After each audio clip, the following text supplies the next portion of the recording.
I think by far my favorite word is passion.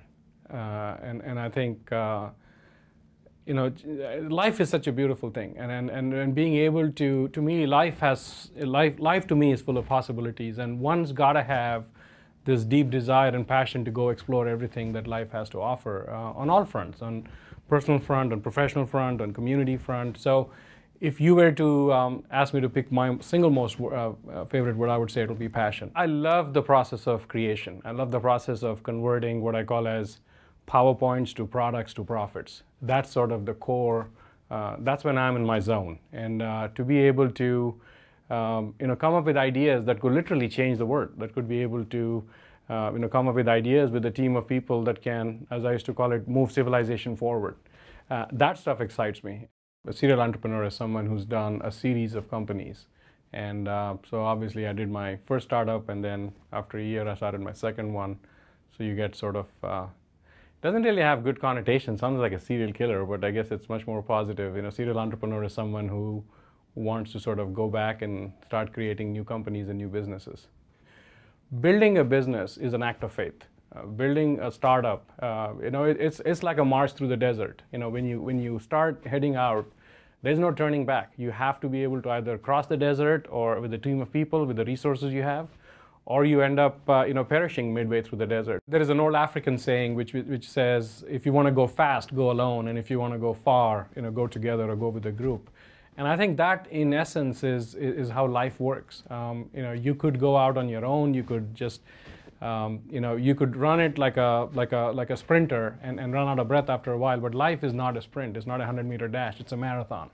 And in order to do that, you need the whole, team and the support with you, and you got to be able to enjoy the journey. And what I've found is, no matter how big or how hairy that goal is, if you set out on a journey with a noble cause and a noble purpose, there is an invisible hand that comes and helps you along the way when you run into difficulties. I've seen that with, both my startups. I've seen that in IBM now. I've seen that in racing.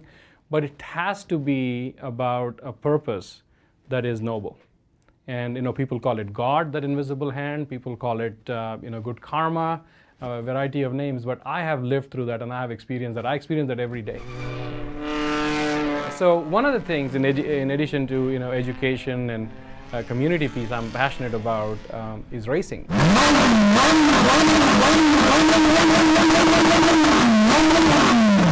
As they say, that no one's heard God, but the closest you have come to hearing or feeling God is when you listen to music. To me, I get to feel and hear God when I listen to music, and when I sit in that car and I had that sound going through my body. It just kind of transforms me as a person, and it just sort of elevates you into a different level. Communities in School is the nation's largest nonprofit organization that's focused on the problem of dropout prevention. One of the things I learned last year was, and I was stunned when I heard this, that 1 out of 3 American kids don't finish high school. It's a stunning statistic. And it's 1 out of 2 if you're of color. And for a nation, for where we are as a country, to me, and for what education did for me and my life, I was completely stunned to hear that number, and I wanted to do something about their mission. When I started thinking about communities in school and the kids, one of the thoughts that came to me was, I've always thinking about exploring this beautiful country of ours by driving coast to coast. And one of the thoughts I was having was, we should take, I want to drive in a race car, and like people go to all the baseball diamonds, I want to take the race car and go through all the major racetracks across the country, coast to coast. And when the CIS, when I came across communities in school and I found out that they have affiliates in almost every town, I went to the local CEO, Suki Steinhauser, and said to Suki, hey, how about if we did this coast to coast race where we'll stop at half a dozen different cities, and we'll use the race car as an exciting and an enticing way to get the school kids, these at-risk school kids, engaged. And we'll take them to a track, I'll do the demo of the car, I'll do some hot laps and timed laps, and then I'll come and talk to them about racing and all the science and engineering that goes into racing and what makes a race car successful in terms of teamwork, in terms of technology, and that would be a good way to then talk to them about what kinds of careers are available related to racing and science and technology. So that idea, Race to Win as a concept, is basically, it's a charity cross-country motor race that we will be taking a Porsche GT3 RS, which is the fastest street legal race car you can get. We're going to drive it from Austin to San Diego to DC and back to Austin, so about 7,200 miles in roughly 18 days.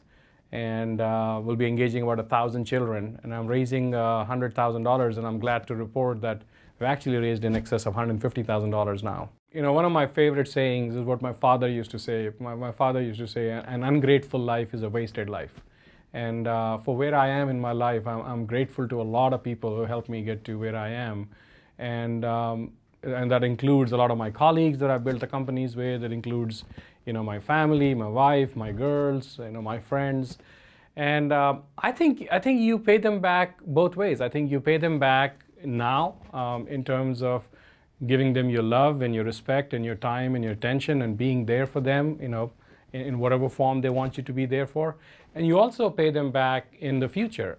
One of the proudest moments for me was that if I look across my companies, there were about 15 people who made $1 million or more out of these startups. And when they used to bring back to me the pictures of their homes, and that, believe it or not, you know, really used to serve as a proof point for me of making people's lives better. And more importantly, they were not done yet. I mean, these are some of the guys who I expect to be able to raise money for as future CEOs. So, so I look at it as this group of people that I have as a special club of people. You know, we did something special together. We went out across the desert and we crossed it successfully. And now as some of them want to turn back and start another journey, I certainly will be there, both morally and financially, to be able to help them on their journey as they did mine.